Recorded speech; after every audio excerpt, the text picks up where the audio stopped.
de dezembro de 1992 a 3 de junho de 1996. Foi também secretário executivo da Comunidade dos Países de Língua Portuguesa, CPLP, de 1996 a 2000. Preocupa-se muito com a missão individual, que é tentar deixar um legado positivo, especialmente para a juventude. Mesmo nas circunstâncias difíceis, diz, de África, onde é difícil ter ideias diferentes das dos que estão no poder, de esforçar-se para ter uma ideia própria sobre aquilo que acha ser bom para o futuro, para os jovens que são a continuidade, e diz também, para a continuidade. Foi membro do MPLA. É nosso convidado hoje, Marcolino José Carlos Moco, ou simplesmente Marcolino Moco. Seja muito bem-vindo à Rádio Essencial, mais uma vez. Obrigado e saudações essenciais. Pois bem, nós é que agradecemos por esta gentileza. Eu disse na apresentação que foi membro do MPLA, já não é definitivamente. Eu suspendi, a linguagem que uso é, suspendi a minha militância do MPLA a partir de 2009. Autosuspendindo. Mas porquê? Quer recordar as razões que o levaram a suspender o mandato? Já não estava a Foi gostar essencialmente, olha a palavra essencial, foi essencialmente à volta da aprovação da atual Constituição.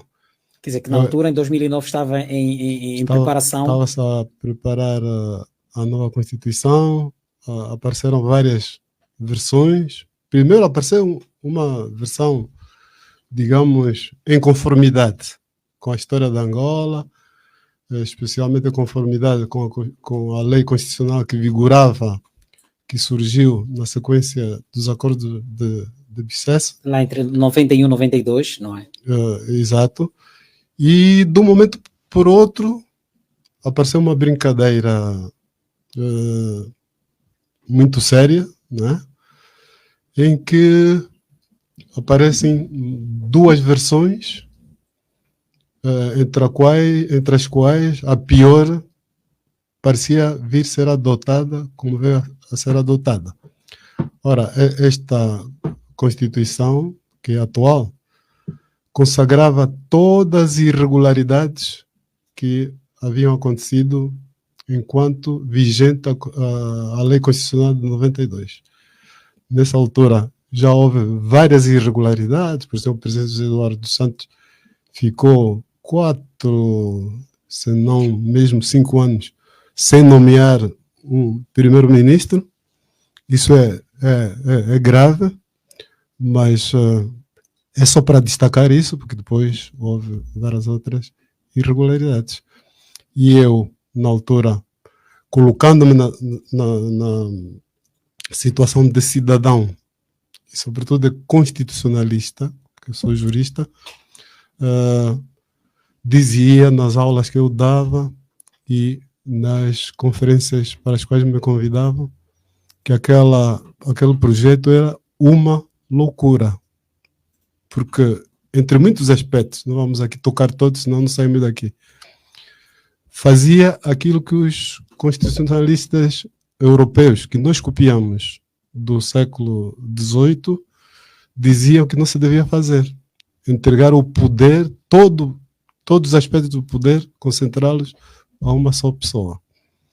Então, nessa altura, eu quase que ia sendo, como brinquei da outra vez, não sei se é brincadeira mesmo, quase que ia ser fuzilado em asta pública,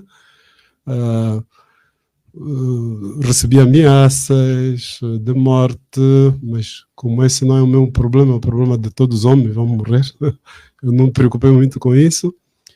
E perante aquela pressão toda, eu escrevi uma carta ao partido a dizer que suspendia a minha atividade como militante do MPLA. Mas mesmo saindo não resolveu o problema, a Constituição foi aprovada. Sim, continua a viver no país. Eu sou apenas um angolano. Sob o comando desta Constituição. Eu sou apenas um angolano. O que é importante é que eu dei a minha opinião. Fiz vincar a minha opinião. E hoje, francamente, só não me dá razão, não é? Esta coisa da concentração dos poderes, só não me dá razão quem não quer.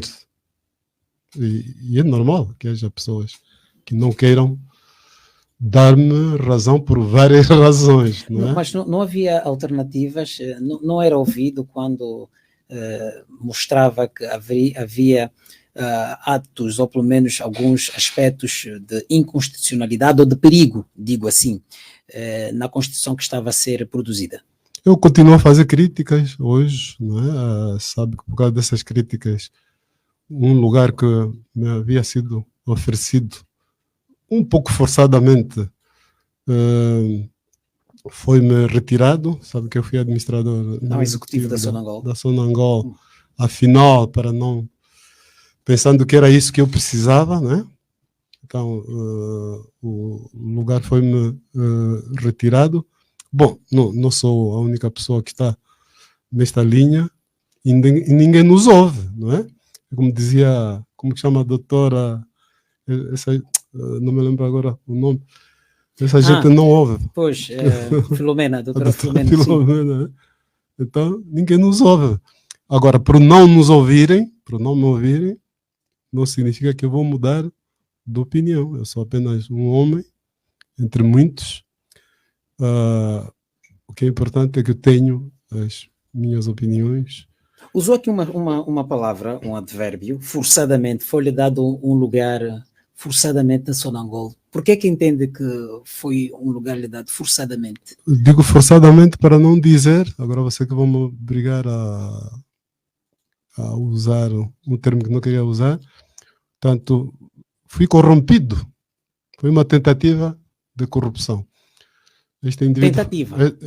Acabou não sendo corrupção. Foi só uma tentativa. Porque eu não me deixei.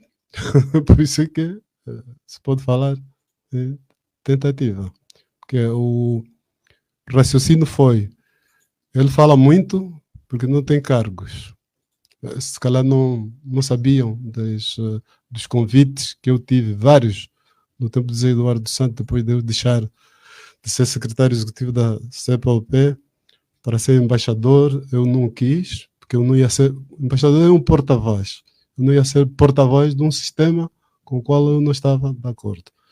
Convidado para ser governador desta ou daquela províncias muito boas, como o Ambo, Benguela e por aí fora, mas não estou a condenar ninguém que aceite, mesmo não concordando com todas as ideias, não discordo, mas eu pessoalmente... Mas de forma indireta está. Eu pessoalmente acho que não. Especialmente ser embaixador, porta-voz de um sistema com que você não está de acordo. Isso não. Mas não diz funciona. Que foi uma tentativa de corrupção, isso vamos fazendo contas, está a falar no período de 2018, 2021, foi o período em que foi 2017, portanto 2018, quando fui abordado. Sim. Né? Não foi fácil eu aceitar, porque eu até brinquei com o presidente que, olha, eu tenho problema que já me viciei em estar fora do poder. Gosto de estar à vontade, de dar as minhas aulas, acordar à vontade, não ter que pôr gravata e fato e tal. Ele sorriu um bocadinho, mas insistiu que naquela altura seria importante eu aceitar aquela função. E como era no período em que o discurso do presidente João Lourenço era muito bom, e iria combater ordens superiores, iria combater a bajulação, iria combater a corrupção. Mas está a colocar isso no condicional por quê? Por que é que iria? Não está a fazê-lo? Eu acho muita graça a vocês, os homens da comunicação, quando fingem que não estão a ver as coisas. Pois não está a fazê-lo. Hoje a bajulação está no seu máximo. Mas a bajulação não é ordens superiores continua mas a bajulação não é algo que dependa propriamente do Presidente da República, não é? Ou do dirigente, mas das pessoas que o circundam. Depende do sistema à frente do qual ele está. Ele é o alto responsável deste sistema que nós vivemos. Houve tentativa de corrupção por parte de quem? Quem é que o tentou? Assim, pessoa? Terá sido João Lourenço? Sabe por que me estou a rir? Ele é que me convidou. Agora, o meu amigo é que tira a conclusão. Quem é que me tentou corromper? Mas como é que se pode explicar, por exemplo, que o Presidente da República, que em 2017... Por isso admiro-me quando me dizem que a corrupção já acabou ou está-se a combater a corrupção. A mim, ninguém me vê dizer isso. Porque eu tive essa tentativa pública de corrupção. Sabe que há algumas coisas que vocês não sabem, que o público não sabe, mas também... Se nos disser, nós vamos saber. Não, quer dizer, eu fui sofrendo pressões, estando ainda estando na direção na direção não, como membro na área não executivo da Sonangol, fui sofrendo umas pressões, depois fui chamado pelo presidente, que não foi direto, deu volta ao assunto, e passado algum tempo, quando eu faço aquela crítica perante um escandaloso comunicado do Biro Político racista contra o Adalberto, que é escândalo sobretudo porque o MPLA, onde eu militei, é o partido que mais se apresentou durante esse tempo todo como aquele que não põe à frente a questão de raças, né? Então, eu escrevi contra este comunicado do Biro Político que me pareceu muito mal, não é? Que insinuava que o Adalberto era meio angolano por causa da sua cor, né? E no dia seguinte, forma de falar, 2 dias depois, eu fui exonerado na televisão, quando eu fui companheiro do presidente João Lourenço, se calhar ainda tem o meu número de telefone, conhece a minha casa, chamou-me para me oferecer o lugar, sabe que não foi fácil, não é? E então é isso. Sentiu-se abandalhado? Não há outros assuntos para falar. Não, não, mas eu preciso saber. Sem insistir, eu já não vou responder. Está bem. Pois bem, mas é importante que o Dr. Marcolino Moco fale sobre essas coisas. Porque... Eu já falei o suficiente. Sobre esse... não, qualquer pessoa sente-se abandalhada, naturalmente. Se acontecesse consigo, também se sentiria ou não? Depende das motivações, não é? Não. Não depende das motivações. Mas não sentiu que foi um gesto, permita-me que eu diga, de traição à confiança que lhe foi depositada a fazer crítica? Vamos abandonar este assunto. Está bem, pronto. Acho que então... os ouvintes já percebem isso, já conhecem esse assunto de cima para baixo, de um lado para o outro. Mas isso incomoda, só para... Vamos fechar, certamente, mas incomoda falar sobre isso? Não. Ou tem receio de alguma represália que possa vir? Não, meu amigo. Eu, se sentisse medo de represália, não estaria aqui hoje. Não tenho medo. Sim, é que parece que é um assunto que de facto incomoda, por isso não quero falar. Mas vamos então voltar àquilo que começou sobre a Constituição. Está-se a viver neste momento em Angola o 14º ano da promulgação da Constituição da República. Já disse que é uma Constituição que está, entre aspas, a evade alguns atropelos, por concentrar sobretudo muitos poderes ao Presidente da República. Acha que de facto mereceria uma revisão muito maior do que aquela que teve e que foi a pedido do Presidente da República? Sim, o que se passa com a nossa Constituição é muito mais grave do que as pessoas pensam. E digamos que não é só o problema da Constituição escrita. Aliás, essa Constituição escrita, tal como ela está, é a consagração de problemas anteriores. É a consagração do encarar o poder não como um instrumento, sobretudo na fase que nós nos encontramos da Angola, e já que isso só não se passa aqui em Angola, também em outros países africanos. Nesta fase que nós atravessamos, como países africanos recentes, os líderes deviam encarar o seu poder de forma muito diferente, como um serviço de conclusão da construção dos nossos estados e nações. Ora, um tipo dessa Constituição, no seu espírito e na sua letra, é um instrumento para manter as pessoas que estão no poder indefinidamente, estando lá para, essencialmente, resolverem os problemas do seu enriquecimento pessoal, e é isso que está-se a passar no país, no tempo de Eduardo, e agora continua assim, e manter o poder, desarticular as instituições, destruir os tribunais, subordinar o parlamento, dominar completamente a comunicação social pública para que só fale bem das coisas, não é? E anular a possibilidade de alternância. Este é o problema desta Constituição. Portanto, a questão é muito mais grave, muito mais séria. Por que diz que esta Constituição leva à destruição dos tribunais? Não passa apenas por alterar a Constituição na sua letra. Passa por alterarmos a forma como nós encaramos o poder. Para que serve o poder? Sobretudo nesse presente que nós estamos a atravessar, em que assumimos a liderança dos nossos países, como africanos, no caso como angolanos, agora vamos fazer 50 anos.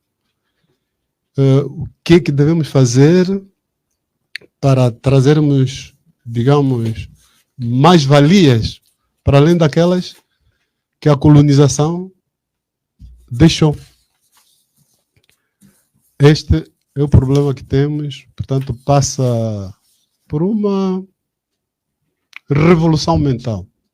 Não é revolução para destruir casas, queimar, maltratar. Não é isso. É uma revolução mental pacífica, e eu não gosto de misturar política com religião, mas como somos em maioria cristãos, uma revolução cristã. É preciso fazer isso. Reconhecer os erros e não privilegiar a vingança, né? Pedir perdão, e não esse tipo de perdão que estou a ver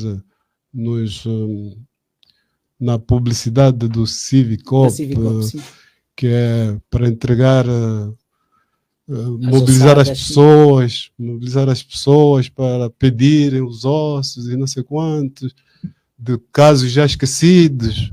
Mas não é um bom caminho para... Eu também tenho irmãos desaparecidos, tenho um sogro desaparecido.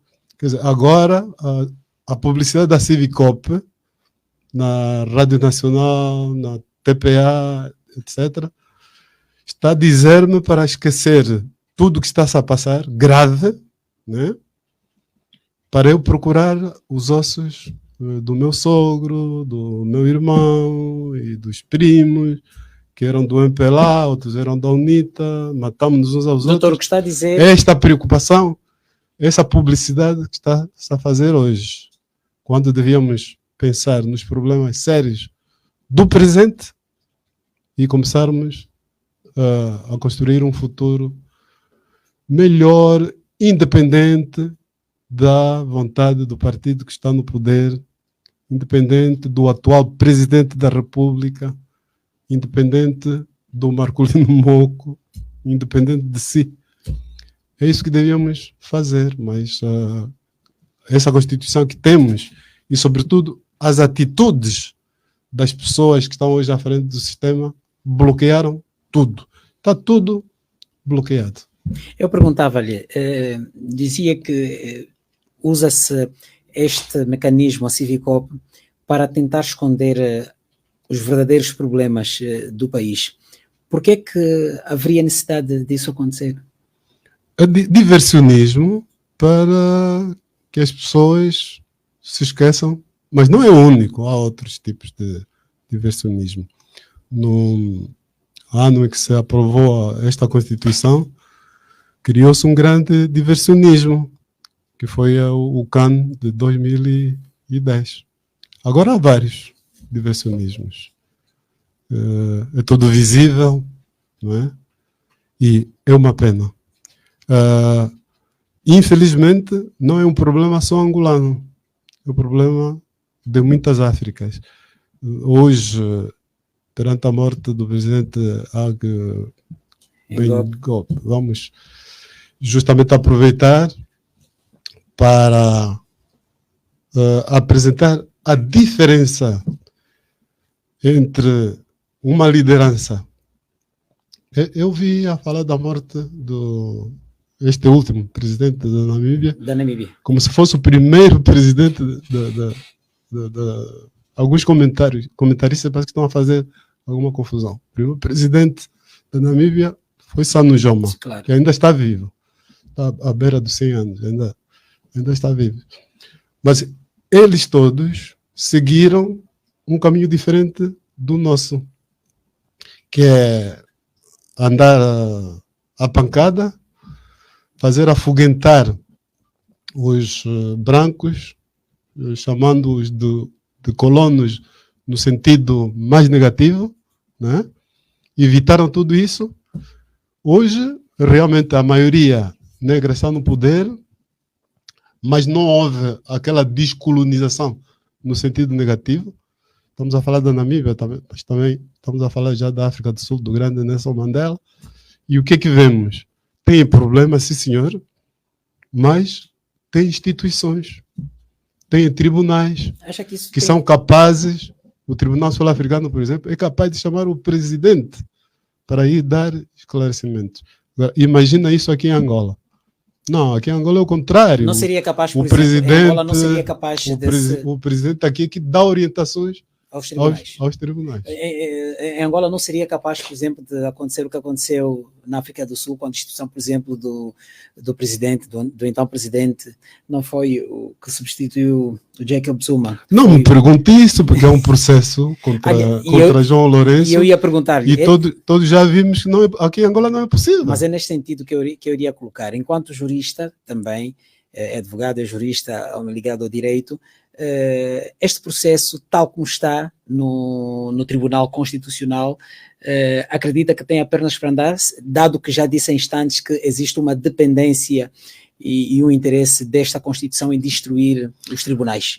Vocês não gostam que nós perguntemos a vocês? Sim, o nosso neste caso, aqui, você também acredita, mas apetece-me perguntar ou dizer porque quer que eu diga isso, se você também não acredita. Ninguém acredita. E acho que é o Mas não acredita, doutor Marcolino Moco não acredita. Eu não acredito, você também não acredita. Desculpa lá. Bem, a afirmação é sua. Não. A afirmação é sua, doutor. A afirmação é minha, mas é um facto objetivo. Que ninguém acredita. Aliás, os factos já se passaram, né? No dia em que devia haver um ato diferente, ou um ato para se passar adiante com o processo foi simplesmente bloqueado. Porque a Presidente da Assembleia Nacional... aí, na Assembleia, é mais fácil ela funcionar como membro do partido, né? Mas o processo ainda não chegou ao Tribunal Constitucional. Hoje já está lá. A UNITA já sim, deu. A UNITA, como está a fazer... E o próprio Tribunal também já acusou a recessão. A UNITA está a fazer esse papel, que não sei como que irei classificar, não quero desanimá-los, né? Está a fazer esse papel, não chamado de ingênuo, né? Mas eles lá sabem onde querem chegar, né? Mas não acredita que isso tem pernas para andar, doutor? Estou a pensar que a UNITA faz isso porque se seguisse outras vias pacíficas também, né, iriam ser transformadas por essa comunicação social, né, que é dos serviços secretos, né, em atos de violência e por aí afora. Então, a UNITA faz esse jogo em que toda a gente sabe que não vai a lado nenhum, porque a presidente do Tribunal Constitucional, eu gosto muito dela, sempre que me encontro com ela é muito simpática. Mas por que esse pessimismo? Mas ela está dentro de um sistema em que vai funcionar como membro do Bureau Político, que é. Aliás, digo-lhe uma coisa, se calhar os processos nem vão chegar a ela. Há uma estrutura paralela que vai tomar as decisões, como já acontecia com o presidente, com o doutor Aragão, não é? E que é um gabinete que depois toma as decisões. Portanto, este processo não vai a lado nenhum, porque aqui não há independência do poder judicial, como não há independência da comunicação social. Eu até estou admirado como que estou aqui com vocês, como que ainda vocês estão aqui.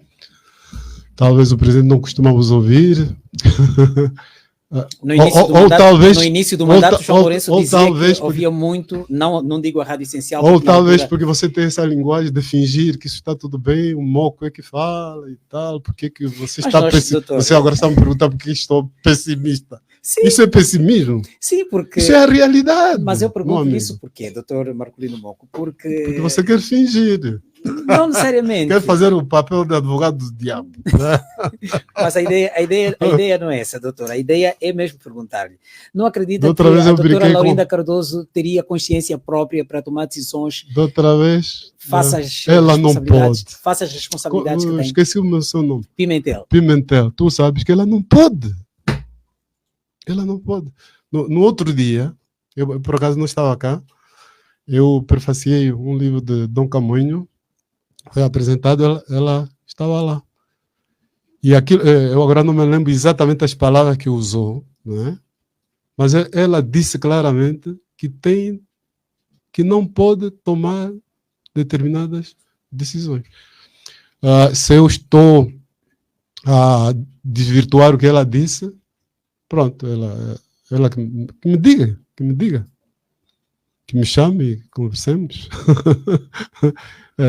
Toda a gente sabe, não vamos... E essa coisa de estarmos aqui a fingir, a fazer papel de advogado do diabo, não, mas não é que é o vosso estilo dos homens da comunicação, não é? Só para que é para atrair mais audiência. Isso tudo ajuda na decadência do nosso país. Vá lá, vocês aqui da comunicação privada vão fazendo isso e tal, esse fingimento. Mas o pior ainda é na comunicação pública.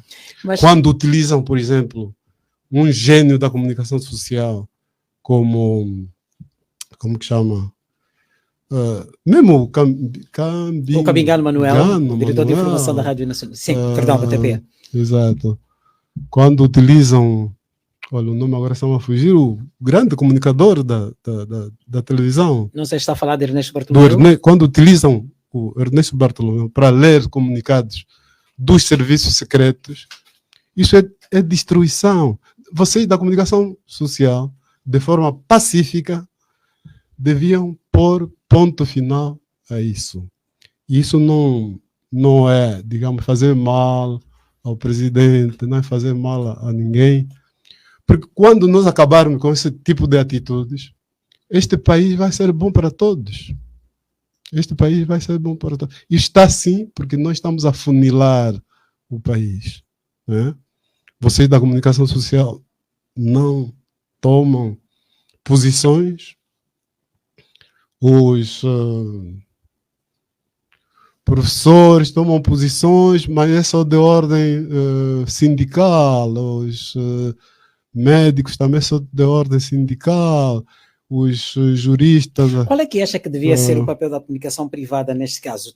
Nós convidamos o doutor com alguma experiência que tem para partilhar... denunciar esse escândalo que nós estamos a viver. Denunciar. Ou doutor, deixar de denunciar. O doutor esteve, por exemplo, você não me está a deixar denunciar. Não, eu estou a fazer-lhe pergunta.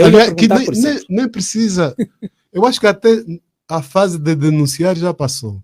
porque já está claro para nós que isso não pode ser assim. Estamos na fase de agir contra, de forma pacífica, porque ninguém quer guerra, ninguém quer revoluções, mas todos estamos a deixar as coisas. De que forma, doutor, é que se pode agir? As igrejas como é que se deixam... pode agir de forma pacífica, por exemplo, quando o doutor diz que por essa via não existem, por exemplo, independência por parte dos tribunais? A forma pacífica seria recorrer às instituições, e também aqui diz que há um descrédito total por parte das instituições porque são todas concentradas ou controladas por um regime político. Como é que se pode fazer esta reviravolta? Como é que é possível fazer isso? Há várias vias. Várias. Diga-nos.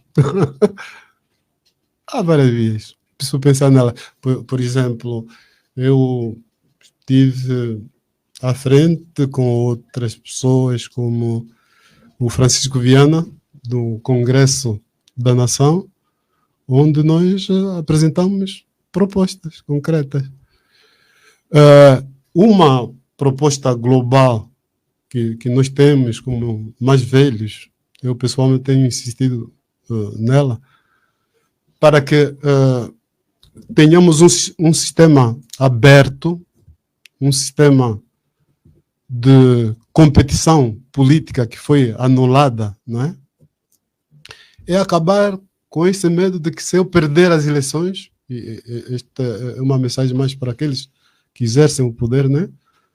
Que se eu perder as eleições, eu vou perder tudo, como até nós próprios também somos vingativos dentro do MPLA, essa vingança da ala lourencista contra o antigo presidente, os 6 filhos que tiveram que sair daqui,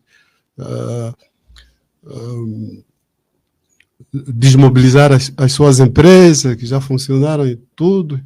Portanto, quem faz mal tem medo que amanhã, se perder o poder, vai sofrer consequências. É este o sentimento de João Lourenço? Tem medo? Eu não estou a dizer que é o João Lourenço. Sim, mas ele tem o poder. Eu estou a dizer que é um sentimento psicológico da psicologia humana. E sente-se isso dentro do MPLA, né? O medo de que amanhã, se a oposição tomar o poder, vai ser um problema. As pessoas nem olham, por exemplo, para o caso de Cabo Verde, ou mesmo de São Tomé e Príncipe, não é? Onde os partidos, nossos amigos do MPLA, já perderam, já ganharam, já perderam outra vez, já ganharam outra vez. Não olham para isso porque aqui criou-se essa ideia de que quem vai me substituir vai se vingar contra mim. Então nós apresentamos aquela ideia que é preciso fazer um pacto, não é? De transição, em que aqueles que têm a potencialidade de ganhar se comprometem que não haverá nada disso. Tal como fez a UNITA em 2022, por exemplo. A UNITA prometia que, caso vencesse as eleições, e aliás avançou mesmo com um pedido de pacto de... Por isso que eu votei na UNITA. Por causa disso, aliás, exatamente quando nós organizamos este congresso, a UNITA e vários outros partidos políticos apareceram e concordaram conosco. O MPLA não apareceu, chamou o Adalberto, que teve que abandonar o evento, para ele dizer: olha, tu estás a mexer muito, tens que saber que a UNITA perdeu a guerra. Quer dizer, este que é o problema. Quer dizer, a ideia da guerra ainda não saiu da cabeça de muita gente que está no sistema que nos está a governar. Então, é preciso que todos contribuam para este sossego de quem está no poder. Primeiro, que não tem que perder necessariamente. Não é? O ANC, por exemplo, a nível das legislativas, nunca perdeu. Mas não bloqueou o país. Tem estado a perder posições também, porque o tempo também corroe e diminui, digamos, satura também, não é? O ANC permite as autarquias, não é? Tem estado a perder cidades, mas não faz disso um drama, não é? Não é por isso que matou os tribunais. Os tribunais continuam a ser uma estrutura independente. Doutor Marcolino Moco. Então, é isso que nós gostaríamos que acontecesse também aqui em Angola e noutros países africanos também, que acham que não dá para perder as eleições, porque perder o poder é um desastre, estes que vêm são atrasados e não sei o quê e tal. Embora durante o seu exercício demonstrem muito atraso, muito atavismo e por aí fora. Então, todos, sobretudo intelectuais, deviam contribuir para acabar este medo, não é? De que ganhe quem ganhar as eleições, a vida continua. E isso tem que ser resolvido no intervalo das eleições. O que acontece é que agora muita gente está com a esperança de que as eleições é que vão resolver o problema. Mas como é que as eleições vão resolver o problema se, em princípio, não haverá alternância? Como pode haver alternância se a CNE é daqueles que estão no poder? O Tribunal Supremo, já estamos a falar do poder dos tribunais. O Tribunal Supremo está nas mãos de pessoas criticadas todos os dias, com problemas que vêm ao de cima todos os dias. O doutor Joel Leonardo, francamente, o que se ouve todos os dias já não devia estar aí. Pelo contrário, saiu a presidente do Tribunal de Contas. Eu não sei porquê, exatamente. Não viu razões, pelo menos, nos argumentos apresentados. Sim, pelo menos comparado. Porque ninguém sabe o que ela fez. Ninguém sabe. Não. E o grande problema desse sistema é que não se explicam as coisas. Não se explicam as coisas essenciais. Então, pouco se ouviu da presidente do Tribunal de Contas. Pode-se presumir pelas instruções públicas que o presidente deu ao novo presidente do Tribunal de Contas, que é porque estava a bloquear o andamento de alguns processos, não é? Como agora faz pensar um pouco também, e temos que dizer isso, porque essa sensação que eu tenho, o que se passou aí no Instituto, como que chama? Onde saiu o inspetor geral, agora entrou outro, sim, não é? Inspeção Geral da Administração do Estado. Faz pensar um pouco isso também, né? Esse é pensamento meu. Não insista comigo que eu explique, não tem explicação. Não, eu também não lhe vou perguntar. Eu perguntava-lhe, dizia que, eu vou pegar-me no que dizia sobre a alternância, que existe um medo muito grande de quem... A alternância está bloqueada. Exatamente. Está bloqueada. Pois. Não é possível. Não é possível com essa CNE um dia haver alternância. Mas eu não é possível. Não é possível com este Tribunal Constitucional, né, haver alternância. Mas o problema não está no Tribunal Constitucional, está no sistema, esse que está consagrado na Constituição atual, e está no problema do comportamento diário daqueles que dirigem o país. Mas manifestava em 2022 alguma esperança, e era visível nos comentários que fazia, de que a UNITA poderia vencer. Sentiu-se decepcionado com os resultados que saíram das eleições de 2022? Não, eu tomei uma atitude... Já esperava mesmo? Sim, eu já esperava. Com a estrutura atual eleitoral, não é possível haver alternância. Acredita que é algo que se vai repetir em 2027? Já estava a explicar, mas é tão importante isso, né? Que eu vou repetir. Ninguém ganha eleições que não esteja já no poder quando a CNE serve o poder. Quando a comunicação social serve o poder. Quando os serviços secretos servem o poder. Enfim. Vê algum dia o MPLA na oposição? Então tem que se negociar. Minoria parlamentar. Tem que se negociar isso. Tem que se negociar isso. O que é que tem que se negociar? Negociar. O MPLA na oposição? Aquilo que eu. Não, eu pergunto-lhe. Já ultrapassamos aquela parte. Vou recordar outra vez para não sairmos daqui confusos. O que eu disse é que temos que encontrar um pacto de transição em que ninguém tenha medo de perder eleições. Ou que ninguém se sinta mal, e é isso que aconteceu já em 92. É que as pessoas têm aquela obsessão que só vão viver bem se ganharem, se estiverem no poder. No pensamento da UNITA também de 92 havia muito isso. Hoje já não há? Não sei. Parece que já não há.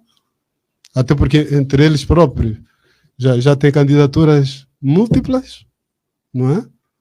E na conversa que eu tenho tido ao longo desse tempo, de 2002 para cá, com vários líderes da UNITA, Samacuva, Adalberto, etc., eu vejo que eles têm evoluído muito nesse sentido. E não vê isso no partido ao qual pertenceu durante muitos anos? Eu não vejo isso e o Pimentel também não vê.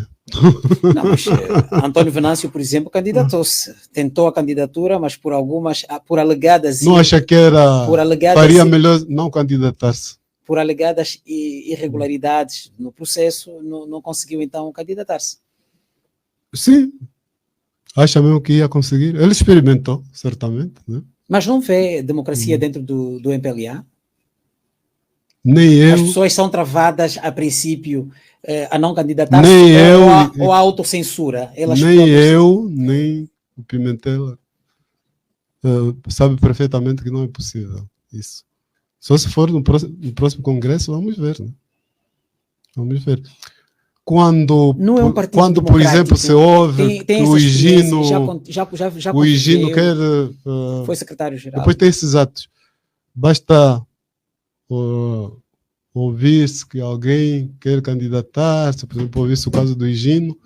Logo a seguir, mas aquilo é automático, aparece uma senhora que diz que não sei quantos, fala de SIDAs em frente à casa dele, e não sei mais das quantas e tal, mas essa senhora depois é presa também porque insultou o presidente. Quem é que não vê que isso tudo é trabalhado? Quem é que não vê?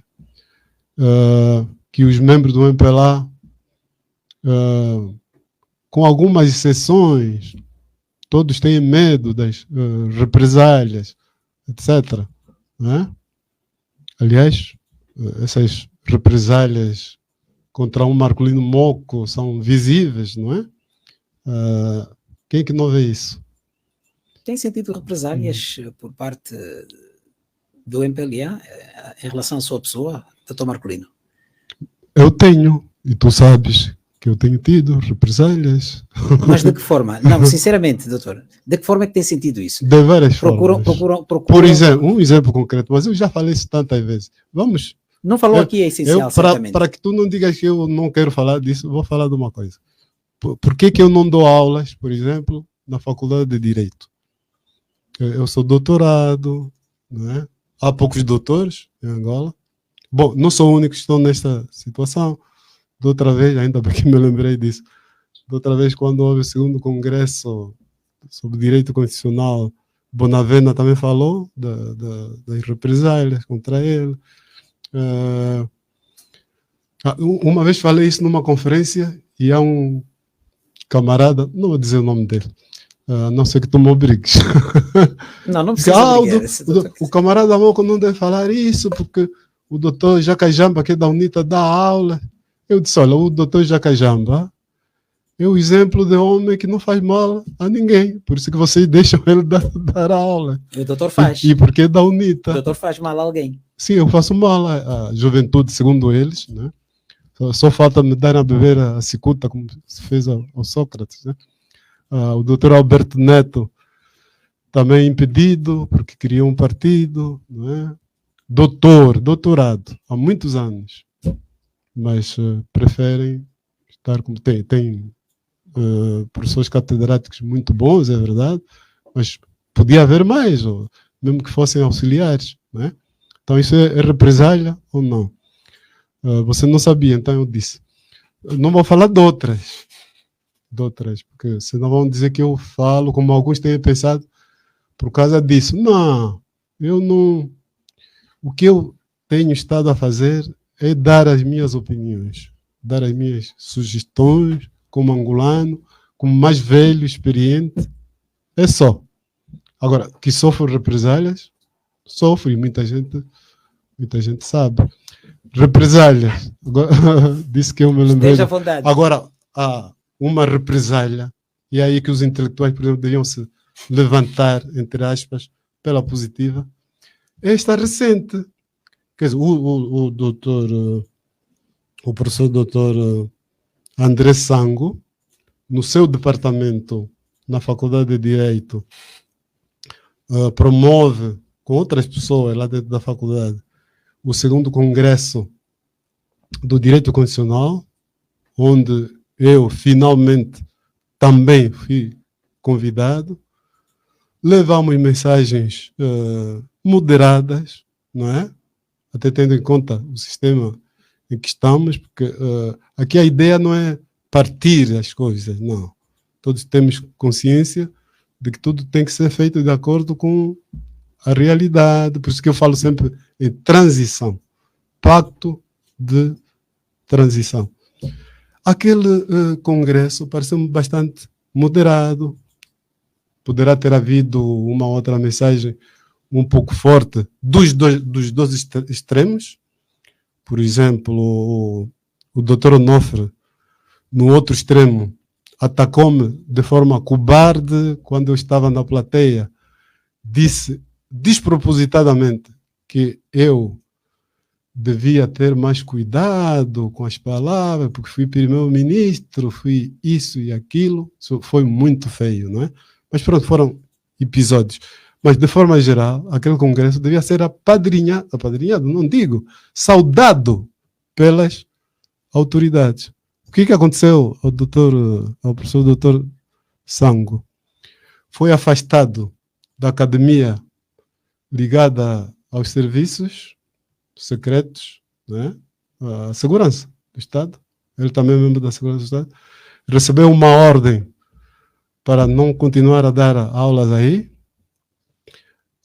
Foi compulsivamente passado a reforma pelo Presidente da República, né? E foi pressionado, no momento que eu falo, não sei se ele aceitou ou não, a abandonar o departamento da Faculdade de Direito que ele dirige e no âmbito do qual organizou o Congresso. Tá, isso é uma coisa com que nós convivemos diariamente e é vergonhoso. E os intelectuais, sobretudo aí na própria Faculdade de Direito, deviam reagir contra isso. Mas não se reage. Faltou liberdade acadêmica. Não sei, eu não vou dizer nada. Doutor, falava aqui há instantes, porque o doutor vai falando assim as coisas conforme às vezes o convém, mas dizia sim, você também faz pergunta que te convém. Isso, não, nós temos um alinhamento e o doutor tem esse alinhamento conforme os tópicos enviados, não as perguntas. Nós fizemos aqui uma conversa. Eu ia perguntar-lhe, doutor, quando fala em haver um pacto de regime, certamente seria antes das eleições.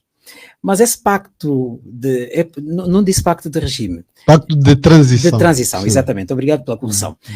Havendo este pacto de transição, não estaria o partido no poder a assumir que poderá perder as eleições? Isso não, o pacto não necessariamente. Não. O pacto é para quem está no poder não ter medo que ao sair do poder vai sofrer represálias. Vai ser sujeito a... Mas de forma... Por exemplo, as pessoas falam muito do combate à corrupção, do tipo, toda a gente... Para já, falar-se de corrupção, e este é o meu tema desde há muito tempo. Quando se quer combater a corrupção pela via clássica, como está a acontecer, por exemplo, em Portugal, ou como aconteceu ou acontece no Brasil, que são países que nós seguimos e às vezes queremos imitar. As pessoas estão a ver, se esse combate não for seletivo, como está a acontecer agora, estão a ver alguém daqueles que estão nos postos altos a sobrar deste combate. Então, por que não somos realistas, não usamos a metodologia cristã, né? Que é reconhecer que vivemos um período em que o controle à corrupção não existia, em que, inclusive, o presidente José Eduardo dos Santos proclamou, deu o nome de acumulação primitiva do capital, aquilo que, no fundo, é a corrupção, ou o crime do colarinho branco, que devia ser a expressão mais correta em termos puramente jurídicos, formais, porque corrupção é apenas um desses crimes. O crime do colarinho branco abrange vários tipos de crimes, não é? Então, se nós passamos por esta fase, que aliás vem na sequência de muitas coisas, vem na sequência de que a Angola colonial não tinha empresariado local. Tinha. Aqueles angolanos Sim. eram locais, e eram angolanos, mas não tinha empresários em grandes quantidades, mas já havia, né? E com grande capital. Exatamente, com grande capital. Não havia. Depois veio o sistema socialista, ou comunista, como alguns dizem, que também impedia que as pessoas nem sequer poderiam possuir, por exemplo, uma quinta. Então, os membros do Comitê Central que fossem apanhados, entre aspas, numa quinta, que tivessem uma loja, nem pensar, né? Era um problema sério. Então, na verdade, deveria haver uma fase para incrementar o empresariado angolano de origem, como se diz, africana, né? Ou de origem negra. Embora aqui não haja propriamente o problema de empresariado branco. Tal como acontece na Namíbia, na África do Sul e no Zimbábue. Na África do Sul. Agora, o grande erro do presidente José Eduardo, por ter esses poderes todos em que não precisa de discutir com ninguém, né? É que ele fez-lo de uma maneira, falou abertamente, mas depois não se criaram mecanismos discutidos para realizar esta acumulação do capital. Como a África do Sul, por exemplo, bem ou mal fez o Black Empowerment. Foi uma coisa aberta. Há pessoas, como o atual presidente Cyril Ramaphosa, deixou o partido temporariamente para se dedicar ao empresariado. Ficou rico, depois voltou à ação partidária, governativa. Não há problema absolutamente nenhum. Quando, como os tribunais são independentes, quando há uma desconfiança em relação a ele também, há tempos ele foi chamado. Foi, sim. Né? O presidente anterior Jacob teve Zuma. os problemas que tem. Inclusivamente também Thabo Mbeki também foi chamado. Então, aqui o presidente José Eduardo não raciocinou mal, só que aplicou mal. E todos, quem estivesse nos lugares avantajados, aproveitou-se disso. Todos. Eu não vou citar nomes, não vou falar em nomes, nem me obrigues, mas todos que tinham lugares importantes aproveitaram-se disso. Não, é alguns mentira. Desses dirigentes ainda estão mentira no poder, não é? aquele processo que destruiu o Banco Espírito Santo. Aqui o Beza e o Banco Espírito Santo Em em Portugal. Portugal. Portugal só não mexeu muito no assunto porque tem medo. As autoridades portuguesas têm um medo do regime angolano, que é uma coisa terrível. Mas por que teriam basta medo? Portugal é um país independente, soberano, por que teriam medo? Deve perguntar a eles, não é perguntar a mim, eu não sou português. Eu faço-lhe essa pergunta. Agora, há indícios que ele... o doutor esteve em frente à CPLP, talvez por há indícios que ele tem um medo terrível. Mas por que de quem está no poder. Não me pergunte porquê. Deixa-me acabar. O problema são os sintomas, ou digamos, as atitudes que eles tomam. Por exemplo, no tempo de José Eduardo Santos, deixaram entrar os capitais da Isabel, de Manuel Vicente e deste ou daquele. Mas deveriam ter travado, acha, doutor, que Portugal eu não estou a dizer que deviam, não me deixou acabar. Eles deixaram entrar. Agora vem o presidente João Lourenço, não é? Isabel dos Santos, Manuel Vicente só não caiu em desgraça porque se foi salvo aqui. Há de saber porquê, né? Por quem? Quem salvou o facto de aquele tempo de... Você é homem da comunicação. O tempo de carência, não é? Está-me a perguntar a mim porquê? não sabe que o processo... foi transitado por aqui. Foi transitado por aqui. Exatamente. E parou. Parou, mas agora que estão a começar... Estão a falar. Sim. Mas eu não acredito. Então, por isso, estava a falar do Beza. Sim. Né? Toda a gente sabe quem beneficiou destes valores. Né? Então, todos esses vão para a cadeia. Quem é que vai sobrar? Então, eu, de forma ponderada, até como jurista, apareci com aquela ideia de justiça restaurativa, em que consideraríamos que aquele foi um período excepcional. Então tem que ter também um tratamento excepcional. Deveria haver negociação em vez de criminalização. Que é para as empresas que funcionam, mesmo partindo deste processo mal conduzido, para que não decaiam, não criem desemprego, não deixem de prestar serviços.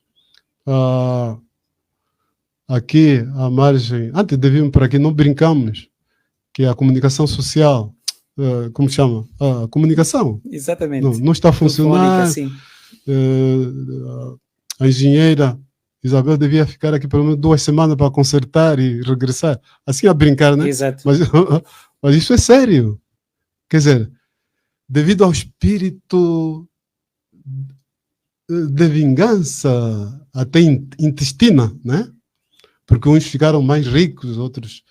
Todos ficaram ricos. Só que uns ficaram mais ricos, então há essa vingança. Então, isso não é combate à corrupção absolutamente nenhuma, não é? Até porque todos conhecemos, também não vou citar nomes, grupos que agora estão a ser privilegiados. A única diferença, talvez, é que é de forma mais descarada e de forma formalizada, através deste processo de alienação dos ativos. Sim, o termo está-me a fugir. Esta coisa de evitar concursos públicos. Exatamente, é a contratação simplificada. Contratação simplificada, tudo formalizado, a sair quase todos os dias, né? Mas ninguém, mesmo as crianças, os adolescentes, vê que isso não está bem. Porque são sempre os mesmos, os beneficiados. E também sabemos, não é segredo, que isso está a criar insatisfação mesmo dentro do próprio MPLA. O que tem que se fazer, por causa desse espírito que existe lá dentro do partido, é fingir que está tudo bem, não dizer nada ao presidente, porque senão ele fica moado, né? Depois vem as represálias, voltamos outra vez às represálias, mas assim não vamos a lado nenhum. Eu aproveito mesmo esta passagem onde nós estamos, não sei quanto tempo que... Ainda temos tempo, doutor. Que o presidente, temos 28 o minutos. presidente João Lourenço, por favor, tem que rever as suas posições. Tem que deixar de ser presidente do MPLA quando está no palácio, né? E quando é presidente da República, é isso que nos atraiu. Em 17, 19, o presidente apresentava-se como presidente de todos, até deu os poderes do partido, praticamente a vice-presidente. Estava bonito aquilo, né? Mas depois voltou atrás. Ainda há dias ouvi ela dizer que vão preparar militantes para as autarquias. Vão preparar isso e aquilo dos militantes. Acho que disse isso lá no partido. E esse problema também que tem que ser resolvido. Quer dizer, o presidente da República, formal e materialmente, tem que se distanciar do partido, mesmo aquele que o colocou no poder. Isso é um problema constitucional, escrito, mas mesmo antes de ser escrita uma nova Constituição, o presidente tem que se esforçar por ser presidente da República, chefe do Estado, e não o homem que persegue os outros políticos, sobretudo o da oposição, né? Quer dizer, o trabalho mesmo é só este, é evitar que o outro partido chegue ao poder. Não pode, assim não vamos a lado nenhum. Se o presidente tem essa dificuldade, então o MPLA tem que resolver esse problema. Não acredita que por força do estatuto se esse problema... o MPLA não resolve esse problema, ainda dentro do quadro pacífico, voltamos àquilo que eu estava a dizer. As associações cívicas, as igrejas, que antigamente havia o CUIEPA, havia o PROPAT, que pensaram que a sua tarefa acabou, porque a guerra já acabou. Acho que tem que rever as suas posições e assumir uma posição clara, que assim não vamos a lado nenhum. Ouvindo a Rádio Essencial, nós estamos a conversar com o Dr. Marcolino Mocco, é político, está na reforma quase do ponto de vista político, não é? Marcolino Mocco, como sabe, foi primeiro-ministro de Angola, foi também secretário executivo da CPLP, Comunidade dos Países de Língua Portuguesa, e é então o nosso convidado. Permita-me, doutor, que eu recue um bocadinho, porque falava de vingança à família de Jesse, de José Eduardo dos Santos. Vê razões para que haja esta vingança, esta perseguição à família de José Eduardo dos Santos? Vejo, são fraquezas humanas que pessoas que ocupam funções altas deviam ultrapassar. Eu cito sempre o exemplo de Nelson Mandela. Nelson Mandela, se tivesse esse tipo de pensamento que existe dentro do MPLA, não falo dos outros partidos, porque nunca chegaram ao poder, né? Imagino que seria a África do Sul hoje. Ele está 27 anos na cadeia. Então, se ele tivesse espírito de vingança, quer dizer, as consequências seriam 10, 20 ou 30 vezes. Foi uma pergunta que eu fiz a Isabel dos Santos, mas ela não respondeu, pelo menos não conforme a minha expectativa, não é?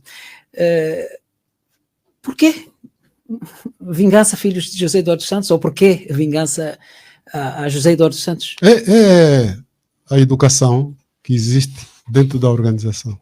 Que quando o presidente é fulano, todos aqueles que não estiverem ao seu lado têm que sofrer as consequências. Eu, por exemplo, se amanhã for o presidente, eu devia me vingar, porque fui tirado da ação de Angola, porque fui tirado alguém me tirou de primeiro-ministro há não sei quantos anos, não é? Essa cultura, no fundo eu já falei disso. Quando se concebe o poder não como uma função para promover o meu país, mas para me servir a mim próprio, até os meus caprichos, a situação é essa. Esse problema também vê-se nos outros países africanos, sobretudo de matriz francófona. Pois. Doutor, Já nos países de matriz anglo-saxónica. pois. É por isso que eu costumo dizer que Nelson Mandela não nasceria em Angola, não nasceria em Moçambique, não nasceria no Congo, porque parece que esse passado colonial, a pessoa, quando eu digo isso, a pessoa diz, o doutor Moco está a dizer que há colonialismo bom e colonialismo... Não, Ao que tudo não indica, é sim, isso. já falou que parece que essas coisas só acontecem, Sim, porque essas desgraças só acontecem os sobretudo países com os anglo-saxónicos, países vamos ver, que foram estão a colonizados. estabilizar. Pois. Falamos há bocadinho da Namíbia. O mesmo não acontece, por exemplo, com os países colonizados por Portugal e por França. Exatamente. Pois. Permita que eu diga, disse numa entrevista, não aqui à Rádio Essencial, que o futuro em política é uma coisa que não anda muito longe. Neste momento, no momento em que falava a entrevista, a bola está toda nos pés de João Lourenço, já no último mandato, na altura ainda. A sua família e amigos também ainda no MPLA. Quer dizer, toda a bola está nas mãos de João Lourenço, ou nos pés, dizia. Em 2026, por aí, por altura do Congresso do MPLA, por força do Estatuto, João Lourenço deverá deixar o poder, fazer a transição. Dos estatutos, da Constituição. Da própria Constituição. Acredita que vai acontecer isto? João Lourenço vai deixar o poder? Ou haveria, conforme a sua experiência, faço-lhe essa pergunta, certamente que não é mágico para adivinhar o que é que vai acontecer daqui Ainda bem que diz isso. Mas conforme a experiência que tem, até porque já foi militante também do partido, ou pelo menos continua a ser, só que suspendeu, acredita que haverá este passo, essa transição? João Lourenço deixaria mesmo a presidência do MPLA? Os sinais não indicam isso, mas eu gostava de acreditar que sim. Aí o tal pacto de transição seria muito útil. Mesmo no seio do partido. No seio do partido e depois no seio da sociedade. Exato. Né? Portanto, acreditar, não acredito, os sinais não vão nesse sentido. O que é que vê agora que lhe dizem que João Lourenço não iria deixar? Porque até agora, a semelhança do que temos assistido em países africanos, outros francófonos especialmente, quando um presidente não diz, lhe fazem pergunta, vocês da comunicação social, ele não diz claramente que não vai recandidatar-se. Alguns até chegam a dizer que não vão recandidatar-se, mas chega na hora, arranjam um pretexto qualquer. Não será também retórica, porque às vezes nós, os jornalistas, vou fazer aqui meia culpa, sem ter qualquer culpa, certamente, não será porque, do ponto de vista estatutário, os próprios jornalistas deveriam saber que não é possível essa candidatura? Não percebi. Não será que João Lourenço eventualmente não responda? É uma pergunta que eu estou a fazer, não estou aqui a fazer o papel de advogado do diabo. Não será porque, do ponto de vista estatutário, está claro que João Lourenço não se pode voltar a candidatar, quer do ponto de vista estatuto do MPLA, quer do ponto de vista da própria Constituição da República? Por isso é que ele não responde, talvez ignore, talvez, digo. Não, pela experiência que temos Sim. Dos outros chefes de Estado e pela experiência que temos do comportamento dele em relação a outros aspectos passados, isso significa que não podemos confiar que ele não venha tentar fazer isso. Porque via que devia ser mais claro e devia, sobretudo, pensar que isso vai seguir essa via, vai criar atritos terríveis, como tem acontecido nos outros países africanos. Ele agora é muito crítico aos golpes de Estado que houve especialmente na África Ocidental. Sim. Ele é muito crítico. Mas não sei como é que ele não analisa as razões desses golpes. Esses golpes, no fundamental, emergiram do facto dos anteriores presidentes usarem, abusar desta coisa das alterações constitucionais para terceiros, quartos, quintos e sextos mandatos até a data da morte. Como chama o putinismo, não é? Exatamente. Que deve ficar muito bem, com certeza, na União Soviética. Mas nós, que viemos desta aproximação ocidental durante vários anos, nós que criamos as nossas leis e muitos dos nossos hábitos constitucionais, a nossa ciência política é herdada da matriz ocidental, não podemos inventar isso que cria estes atritos, mortes, destruições, queimar pneus, etc. E é triste que, por exemplo, em países que estavam muito avançados nesse aspecto, eu estou a falar do Senegal, né? E com presidentes muito jovens, aliás, falando do Senegal, vamos falar também da Guiné-Bissau, onde um presidente da idade, como disse no outro dia, da idade do meu filho mais velho, talvez. Quer dizer, herdam essa ideia de dissolver as instituições, ficar só ele, a comunicação social tem que estar toda a favor dele e tal. E vamos ver que isso está acontecendo, por exemplo, no Senegal.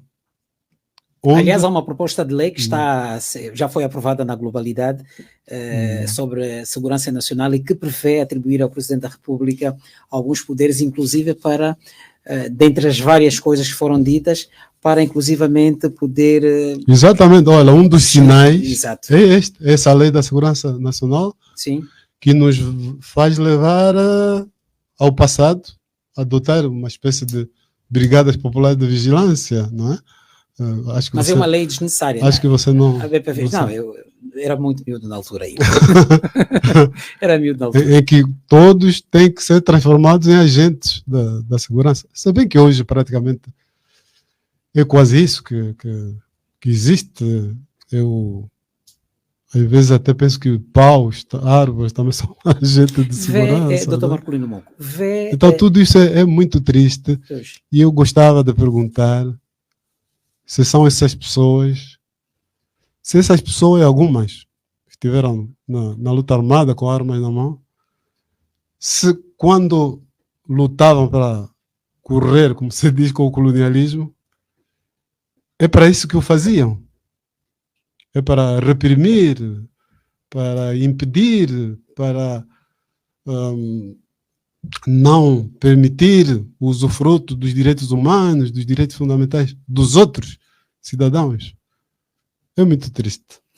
No fim de semana, doutor, o presidente do MPLA esteve num ato político de massas e respondia, ou pelo menos dirigia-se à UNITA, dizendo que não seria a ele a quem se devia exigir que se pudesse realizar as autarquias. Existe um parlamento, uma instituição própria, e é ali onde a UNITA deveria então recorrer e não convocar nem o partido, no caso a UNITA e a sociedade civil, para então poderem manifestar-se e exigir.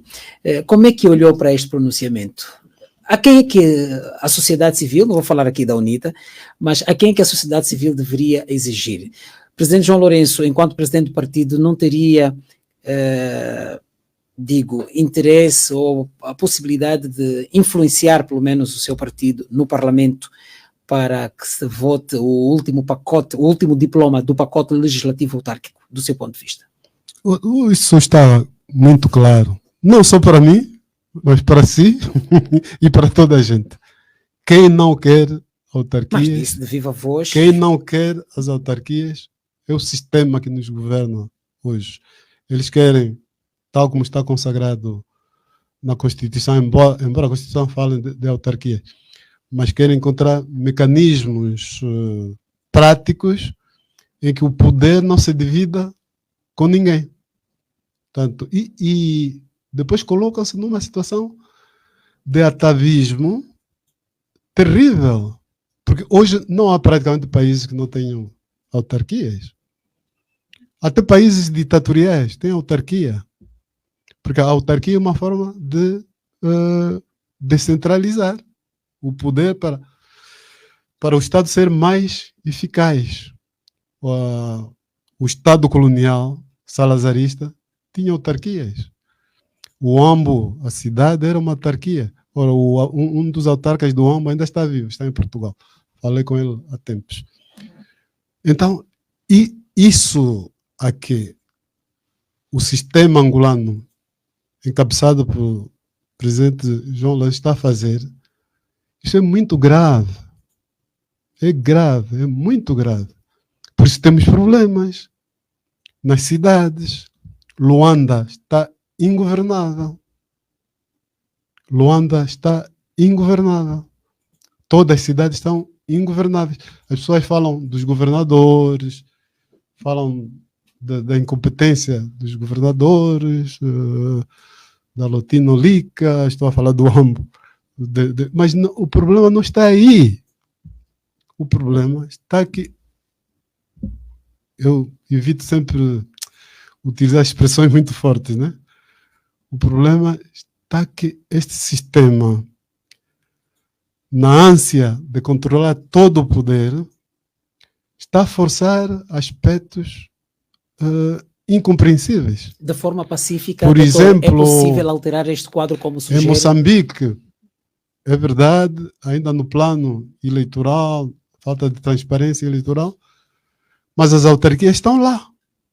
Então, o partido no poder perdeu em algumas autarquias. Exatamente. Para a oposição. Agora, impedir as autarquias, aliás, no discurso inicial de João Lourenço, uma das coisas que me atraiu a mim pessoalmente, a autarquia seria uma das grandes prioridades para resolver o problema das cidades, né? Sobretudo de Luanda. Como que eles acham que até hoje, não é? Esses anos todos, temos que continuar assim?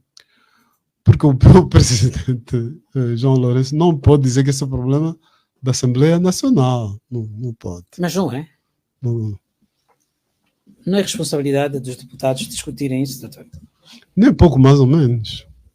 Não haveria, nesse caso, ingerência? Quem está a impedir? Não estaria o Presidente da República... Quem deu orientação para que os deputados do MPLA, que são a maioria, não aprovem a tal lei única que falta? Da institucionalização. Quem é que está a dar essa orientação?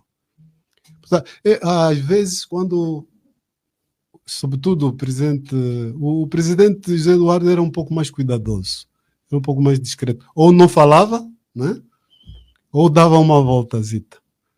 O presidente João Lourenço, vou evitar palavra que pode ser mal interpretada.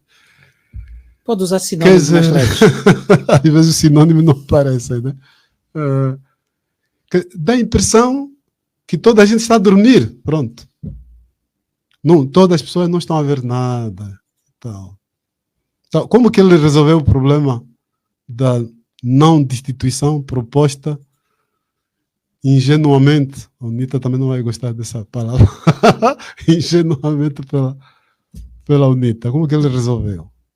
Então agora vem me dizer a mim que o problema das autarquias é o problema da Assembleia Nacional?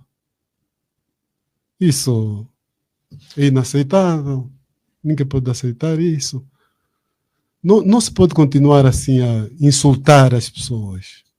Porque o problema das autarquias é um problema muito sério. O atual contexto socioeconómico que o país está a viver pode ser vista como resultado, por exemplo, da não implementação das autarquias?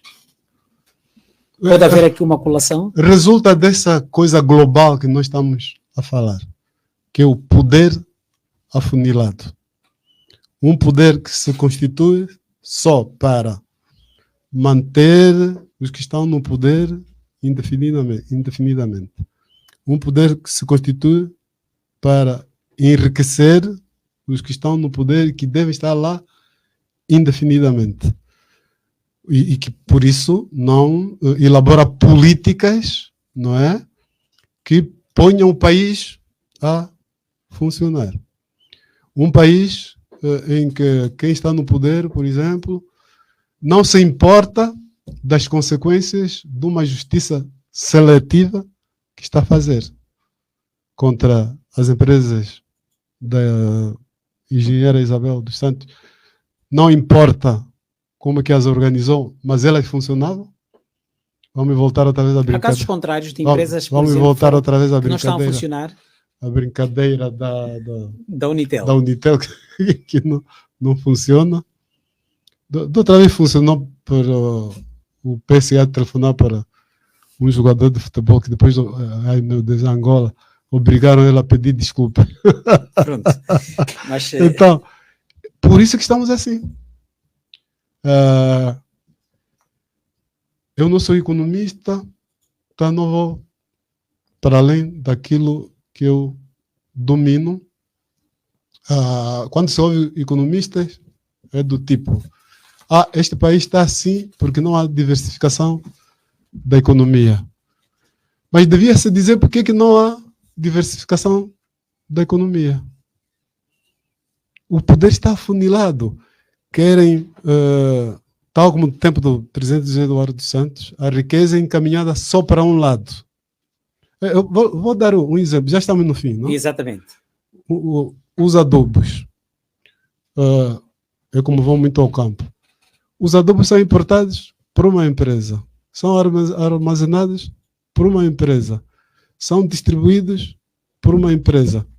Sabe a que preço que chegam ao camponês ou ao agricultor? Um preço maior que o salário mínimo do angolano. Um saco de adubo. Portanto, é isso que está a emperrar o país. As pessoas falam primeiro das consequências. O combate, o próprio combate à corrupção, conforme é feito, é uma consequência de alguém que sabe que não precisa de ter eleitorado, porque já passou, porque vai ser defendido na comunicação social pública, porque vai ser defendido pela CNE, porque vai ser defendido no Tribunal Constitucional. Então, é isso. Eles traçam políticas que não ajudam realmente a competição, a diversificação política. Pois. Doutor, estamos no fim da nossa conversa. Permita-me que eu lhe pergunte, neste momento, ocupa-se com o quê? Com tanta coisa, meu amigo. Como é que faz a vida, doutor? Eu sou avô. Onde é que ganha Sou salário? esposo. Ganha salário de onde? Para poder viver? Tenho um subsídio de deputado antigo, que me tinha sido cortado. Foi graças, entre aspas, a atual presidente da Assembleia Nacional que me repuseram. Não é? Sou professor, dou aulas. Sou advogado, mas isso não está a dar nada, porque os clientes sabem que advogado Marcolino Moco não vai ajudar muito perante as instituições que temos de justiça, né? Mas sou advogado, sou escritor. O escritor não ganhou nada. Mas o que importa não é o dinheiro. Não, mas é importante, o que porque, importa... doutor, estivemos a conversar, permita-me que eu faça aqui uma então inconfidência. deixa-me corrigir. Sim, o que importa não é muito dinheiro. Porque parece que para muitas pessoas é preciso ter muito dinheiro. Pronto. Já travou a minha inconfidência. Travou a minha inconfidência. Ora, eu não preciso de muito dinheiro. Pois, mas eu também iria, mesmo já para finalizar esta nossa conversa, doutor. Doutor falava que, pronto, é preciso alterar este quadro do país. Mesmo já para finalizar, doutor, quem é que vê no seu partido, que está suspenso hoje, doutor, para substituir João Lourenço? Eu não devia falar em substituições. Digo substituições no quadro da eleição. Como partimos do princípio que João Lourenço já não vai continuar, eu sinto muito, porque muitas pessoas que se podia pensar que poderiam aparecer ou têm medo ou foram afastadas. Eu gostaria de falar Vai retomar alguma vez, vai levantar essa suspensão para regressar no ativo no MPLA? Ou Se houver mudanças dentro do MPLA, posso levantar. a mudança seria, por exemplo, o quê? A mudança da liderança do partido? Não. Você só pensa na liderança. É mudança de ideias. Liberdade de expressão. Candidaturas múltiplas. Tal como, por exemplo, gostou da ideia da FPU, não é? Da UNITA, e que o levou em 2022 a votar na UNITA, por exemplo. É a mudança neste sentido. Boas ideias. Exatamente. E vai apoiar. Mudar a forma de se pensar dentro do MPLA, que só trabalhamos para o poder, defender o poder, se for preciso, até a morte, né? Mesmo que o país esteja no descalabro, nós temos que defender o poder. Quando os outros falam em concorrer conosco, são inimigos, devem ser eliminados, caluniados, não é? Ou dominados, não é? Caso não haja esta mudança de ideias, doutor, e é mesmo a última pergunta, já pensou a possibilidade de fazer parte da UNITA? Não. Eu já não tenho tempo para entrar no. As suas ideias não podem ser. Eu tenho 70 anos. Sim, em julho vai fazer 71. Eu já tenho 70 anos, já fui dirigente do partido do MPLA, a todos os níveis, até chegar a secretário-geral do MPLA. Já fui primeiro-ministro. Na altura, mas não entraria na UNITA por quê? Porque, mas por que porque algum dia pertenceu ao MPLA ou porque já não tem idade para aliar-se, afiliar-se num partido? A nenhum partido, não é só a UNITA. Olha, se por exemplo fosse possível criar um partido em Angola, talvez aí. E não é possível, doutor? Acha que é possível? Bela Malaquias, por exemplo, formou um partido. porque partido pró-MPLA. O doutor Xingus também? Devia falar do Chivuco-Vuco, que queria criar um partido autônomo do MPLA. Mas o processo está no tribunal. Voltou a submeter o processo no tribunal e aguarda. É provável que veja o partido aprovado, se permite essa expressão. Você tem essa esperança? Não tenho. Tem a Bel Chivuco-Vuco, eu não. Ela tem. Sim. O problema é dele. Eu não gosto. E acho que você, por exemplo, está me chamando de político. Ok, na verdade, quem foi político depois não deixa mais. Mas eu, neste momento, não me sinto político. Eu me sinto Marcolino Moco, um cidadão, um acadêmico, que tem experiência e conhecimento até da ciência política e do direito, da filosofia do direito, não é? Agora, eu não morro como político. Não nasci como político, não é? Aderi a um partido, dei a minha contribuição neste partido em diversas fases e hoje estou a dar essa contribuição como Marcolino Moco.